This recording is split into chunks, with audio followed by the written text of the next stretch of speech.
Good morning, welcome to easy grammar. আজকে আমি বাক্যের দুরকম স্ট্রাকচার নিয়ে আলোচনা করব। ইংরেজিতে প্রোনাউনকে দুভাবে ব্যবহার করা হয়েছে এই দুই ধরনের স্ট্রাকচারে। এক জায়গায় প্রোনাউন হয়েছে অবজেক্ট, আর আরেক ধরনের বাক্যে প্রোনাউনকে রাখা হয়েছে সাবজেক্ট হিসাবে। তো দেখো, সেন্টেন্সগুলো একটু পড়ে নেই, তাহলেই বুঝতে পারবে যে এই দুরকম স্ট্রাকচারের ভেতরে পার্থক্য কী এবং ইংরেজিতে কেন এই দুরকম ভাবে বাক্যগুলো লেখা হয়। Going there I saw him working. Going there I saw he was working. সেখানে গিয়ে আমি দেখলাম যে সে কাজ করছিল। Walking through the park I saw her painting. Walking through the park, I saw she was painting. পার্কের ভেতর থেকে হেঁটে যাওয়ার সময় আমি দেখলাম যে সে ছবি আঁকছিল। At the party, I saw her dancing. পার্টিতে আমি তাকে নাচতে দেখেছিলাম। At the party, I saw she was dancing. দেখো, পার্টিতে আমি দেখেছিলাম যে সে নাচ করছিল। In the library, I noticed him reading. লাইব্রেরিতে আমি তাকে পড়তে দেখেছিলাম। In the library, I noticed he was reading.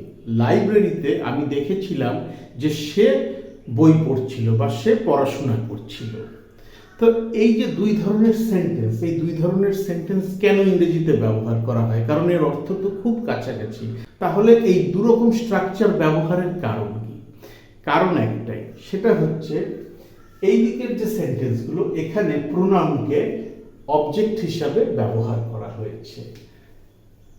Going there I saw him working, এখানে হিম যে ওয়ার্ডটা সেটা হচ্ছে প্রোনাউন, এবং এই প্রোনাউন বাক্যে ভার্ব স ভার্বের অবজেক্ট হিসাবে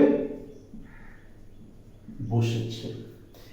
এবং দ্বিতীয় যে ব্যাপার হচ্ছে সেটা হচ্ছে এই সেন্টেন্সে অ্যাকশন অফ ওয়ার্কিং, সে যে কাজ করছিল তার উপরে কিন্তু ফোকাস করা হয়েছে বা তার উপরে এমফাসাইজ করা হয়েছে। এখানে কিন্তু কোনো ব্যক্তির উপরে ফোকাস করা হয়নি, ফোকাস করা হয়েছে অ্যাকশন অফ ওয়ার্কিং এর উপরে। তাই এখানে লেখা হচ্ছে going there I saw him working, সেখানে গিয়ে আমি তাকে কাজ করতে দেখেছিলাম। Going there I saw he was working, দেখো এখানেও কিন্তু হি যে শব্দটা সেটা হচ্ছে প্রোনাউন। এই প্রোনাউন বাক্যের যে ভার্ব ওয়াজ ওয়ার্কিং, এটা হচ্ছে ভার্ব, এই ভার্বের সাবজেক্ট হিসাবে বসেছে। এই দিকের সেন্টেন্সে আমি কি দেখলাম? এখানে প্রোনাউন ভার্বের অবজেক্ট হিসাবে ব্যবহার করা হয়েছে, কিন্তু এই দিকের যে বাক্য তাতে কিন্তু প্রোনাউনকে বাক্যে যে ভার্ব তার সাবজেক্ট হিসাবে ব্যবহার করা হয়েছে। ভার্বটা কি? Was working. এইখানে কিন্তু দুটো বিষয়ের উপরেই ফোকাস করা হয়েছে। এখানে যে কাজ করছে হি প্রোনাউন, তার উপরেও যেমন ফোকাস করা হয়েছে, ঠিক তেমনই ভাবে সে যে কাজ করছিল তার উপরেও ফোকাস করা হয়েছে।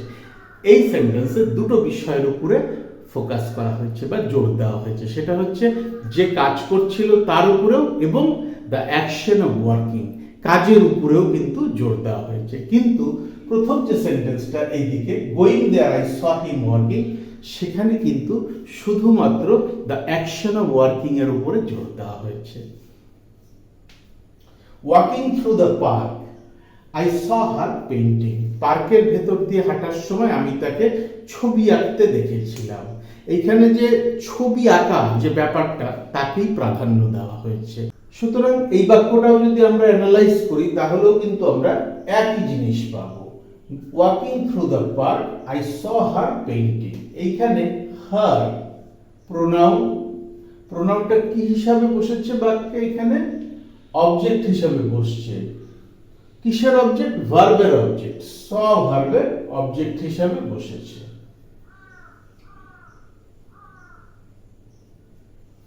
এবং এখানে জোর দেওয়া হয়েছে পেইন্টিং এর উপরে, ছবি আঁকা বিষয়টার উপরে। এখানে কিন্তু তার উপরে জোর দেওয়া হয়নি। এই দিকের সেন্টেন্সটা দেখো, walking through the park I saw she was painting. পার্কের ভেতর দিয়ে হেঁটে যাওয়ার সময় আমি দেখলাম যে সে ছবি আঁকছিল। শি প্রোনাউন, ভার্ব কোনটা? ওয়াজ পেন্টিং, এটা হচ্ছে ভার্ব। এবং এখানে শি প্রোনাউন ওয়াজ পেন্টিং ভার্বের সাবজেক্ট হিসাবে বসেছে। এখানে কিন্তু দুটো বিষয়ের উপরেই জোর দেওয়া হয়েছে। এখানে যে ব্যক্তি শি বা তার উপরেও যেমন জোর দেওয়া হয়েছে বা ফোকাস করা হয়েছে, ঠিক তেমনই যে অ্যাক্টিভিটি পেইন্টিং ছবি আঁকা যে একটা কাজ, তার উপরেও সমানভাবে জোর দেওয়া হয়েছে। At the party I saw her dancing. পার্টিতে আমি তাকে নাচতে দেখেছিলাম। এইখানে দেখো হার প্রোনাউন, ভার্বটা কি?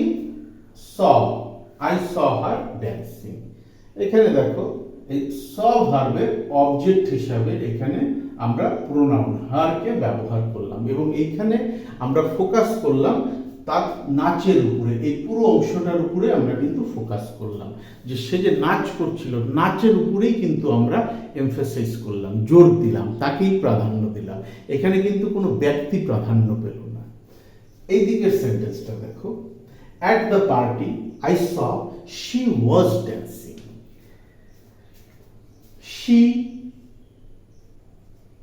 প্রোনাউন, যা কিনা বাক্যের ভার্ব ওয়াজ ড্যান্সিং ভার্বের সাবজেক্ট হিসাবে বসেছে এবং এই বাক্যে দুটো বিষয়ের উপরেই কিন্তু সমানভাবে জোর দেওয়া হয়েছে। এক হচ্ছে ব্যক্তি শি, তার উপরেও যেমন ফোকাস করা হয়েছে, ঠিক তেমন দ্য অ্যাক্ট অফ ড্যান্সিং, যে সে নাচ করছিল, ওয়াজ ড্যান্সিং, তার উপরেও কিন্তু সমানভাবে জোর দেওয়া হয়েছে। তাই যখন আমরা দুটো বিষয়ের উপরেই জোর দেব তখন আমরা ইংরেজিতে এই স্ট্রাকচারটা ব্যবহার করি, আর যখন আমরা অ্যাক্টিভিটির উপরে জোর দেই তখন আমরা এই ধরনের স্ট্রাকচার ব্যবহার করি। লাস্ট সেন্টেন্সটা দেখো, in the library I noticed him reading. In the library I noticed he was reading. অর্থ প্রায় একই, কিন্তু একটা বাক্যে ব্যক্তি এবং সে যে কাজটা করছিল দুটোর উপরেই জোর দেওয়া হয়েছে এবং অন্য বাক্যে শুধুমাত্র অ্যাক্টিভিটির উপরে জোর দেওয়া হয়েছে। লাস্ট বাক্যটা তোমরা নিজেরা অ্যানালাইজ করবে, করে আমার ভিডিওর কমেন্ট সেকশনে লিখে জানাবে। আজকের জন্য এটাই তোমাদের টাস্ক দেওয়া হলো এবং এই ধরনের বাক্য তোমরা নিজেরাও প্র্যাকটিস করবে। ধীরে ধীরে ইংরেজিতে লেখা এবং বলার যে তোমাদের স্কিল সেটা বৃদ্ধি পাবে।